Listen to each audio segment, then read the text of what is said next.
beautiful night. It is great to be back with all of you.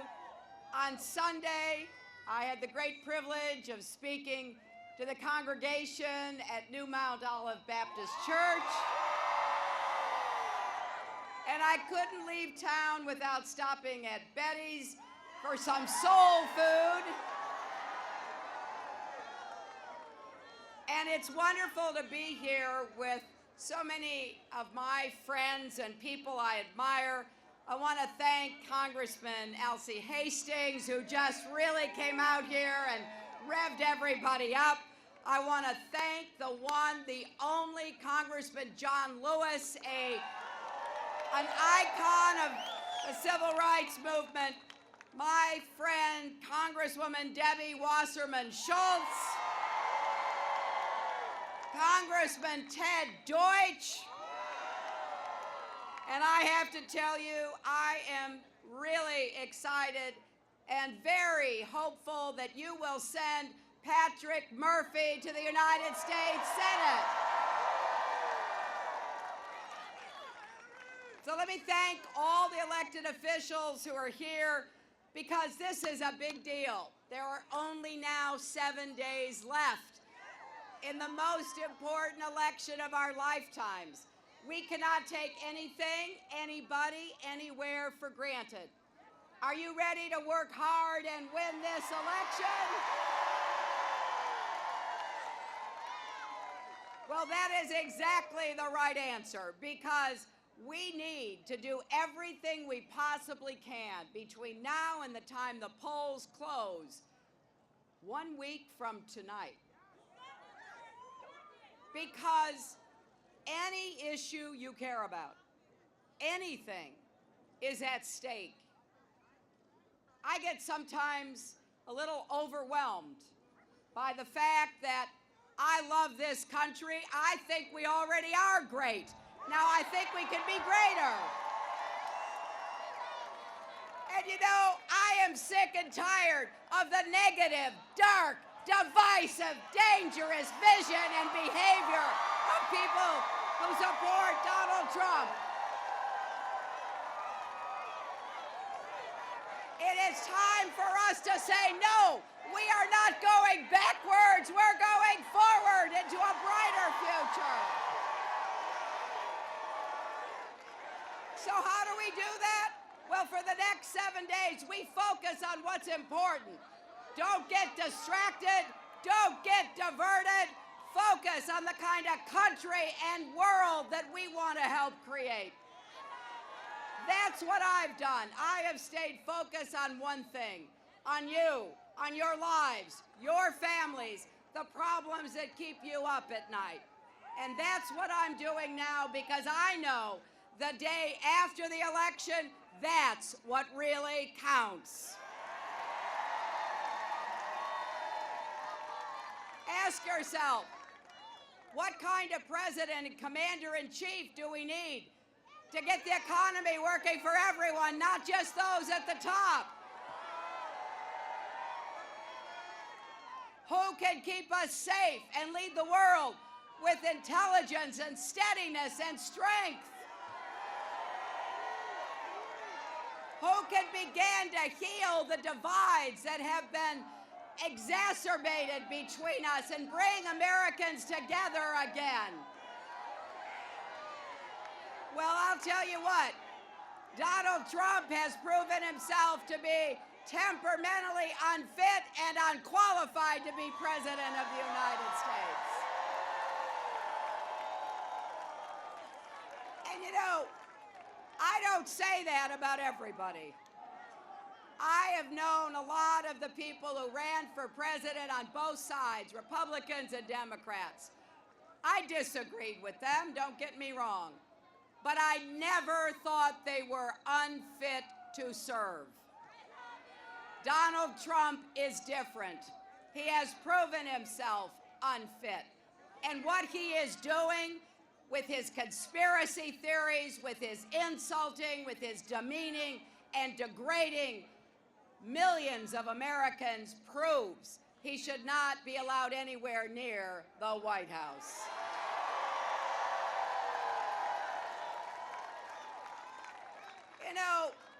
On the one hand, you got to feel kind of sorry about the kind of campaign he's running, don't you? I mean, he starts out by insulting immigrants. He moves on to insult all Latinos, insults African Americans, insults Muslims, insults people with disabilities, insults POWs, and then insults women. I mean, really? By the time you add up all the people he's insulted, that's more than half the population of the United States. But here's the good news.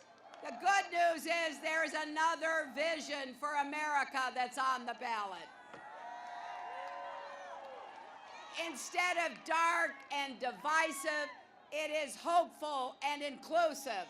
It's big-hearted, not small-minded. It's about lifting people up, not tearing each other down. It's a vision that says, and I believe this with all my heart, we are stronger together. There is nothing we can't do if we make up our minds to do it. And we believe in an America that is great because it is good. We believe in an America where women are respected, where veterans are honored, where parents are supported, where workers are paid fairly. We believe in an America of second chances, where people who have served their debt to society get a real chance to rebuild their lives, where we can end the school to prison pipeline and build a cradle to college pipeline instead. We believe in an America that will lead the world in the fight against climate change and create millions of clean energy jobs. We believe in an America where marriage is a right and discrimination is wrong. We believe in an America that leads in the world and lives up to our values. An America where women finally get equal pay for the work we do.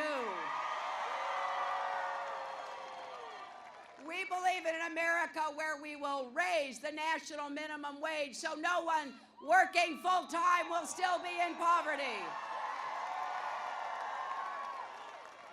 We believe in an America where we will defeat terrorists because we will work with our allies in order to put together the coalition that can do that. We believe in an America where we know the difference between our allies and our adversaries. We believe in an America where we're finally going to do something about the violence of gun epidemics that kill 33,000 people a year. We believe in an America where every young person can afford to go to college and not go into debt. We believe in an America where we're going to help people who already have student debt pay it back faster, more cheaply, saving money.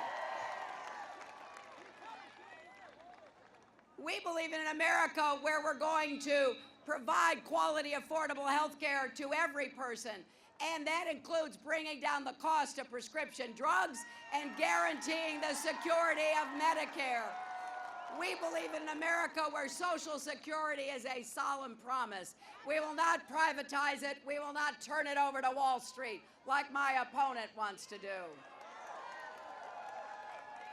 We believe in an America where people making less than $250,000 should not have an increase in their federal income taxes, but the wealthy should pay their fair share.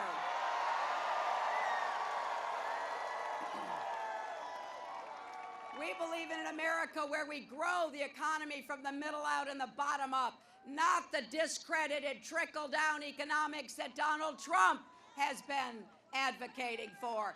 And you know, by the way, we believe in an America where if somebody claims he's worth $10 billion, he ought to pay some federal income taxes.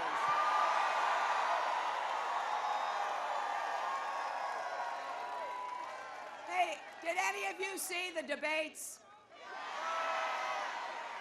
Well, you know, I spent 4.5 hours standing next to Donald Trump, which proves conclusively I have the stamina to do this job, right?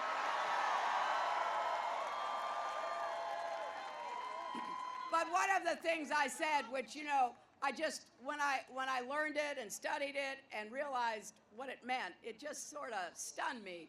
I'm standing next to a guy who flies around in a big jet, flies around in a helicopter, has his name on those, has his name on buildings, and actually 1/2 of the working undocumented immigrants in America pay more in federal income tax than he does. We believe in an America where we're going to finally have comprehensive immigration reform with a path to citizenship. We believe in an America where women are treated with respect. And as I was in Pasco County earlier today talking about what's at stake in this election, I was introduced by a former Miss Universe pageant winner, Alicia Machado, who Donald Trump has insulted and denigrated. And really, you know, if you're Miss Universe, you look pretty good, right? But Donald Trump called her Miss Piggy, insulted her heritage, called her Miss Housekeeping because she's a Latina. Well, I was proud of her. She doesn't let such a small person get her down. But I gotta say, when I listen to what he says and how he talks about women and what he has bragged about doing to women, I want all the girls in America to know, you are valuable. You should feel good about yourselves. Don't let somebody like this bully tell you otherwise. And I want to say to all the young boys, show respect, because that shows you you're a real man and you will stand up for what is right. So, you know, literally, I mean, this is so much fun, but it's really late. And I mean, I could be here all night talking about what's at stake in this election. But I think you already know because you've been out here and you've been willing to be here with me, because we know that we've got to turn out the vote.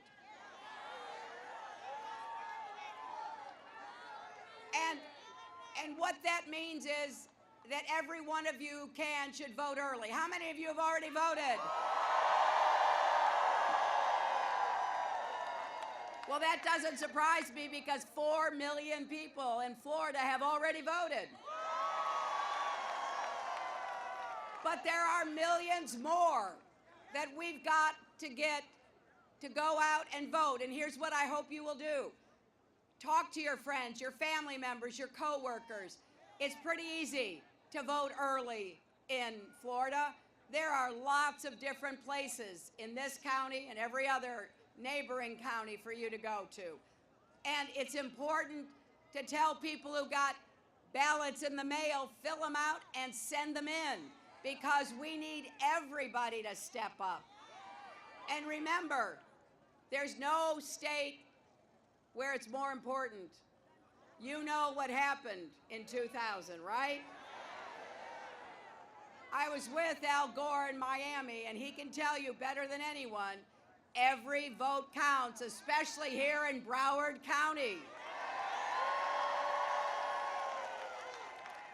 And you know, this is not complicated.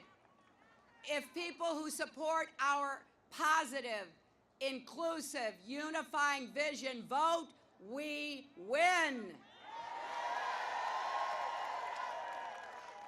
And we will make history on November the 8th. So if you've already voted, come work with us. Make some of the calls. We're making millions of calls, knocking on thousands, hundreds of thousands of doors. to encourage everybody to be sure to vote. And, you know, you can vote right near here at the African American Research Library, but there are dozens of other sites. And all sites in Broward County are open from 7 a.m. to 7 p.m. every day until November the 6th. So if you don't know where you're supposed to vote, that's easy too. You can go to iwillvote.com, and that will tell you the nearest early voting location to where you live. And I want you to also do me another favor.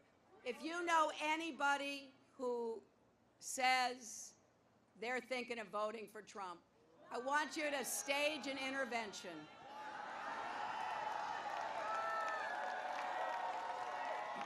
And I want you to talk to this person, because unless they're a billionaire who avoided paying taxes for 20 years and lost $1 billion running casinos, they don't have anything to gain from Donald Trump.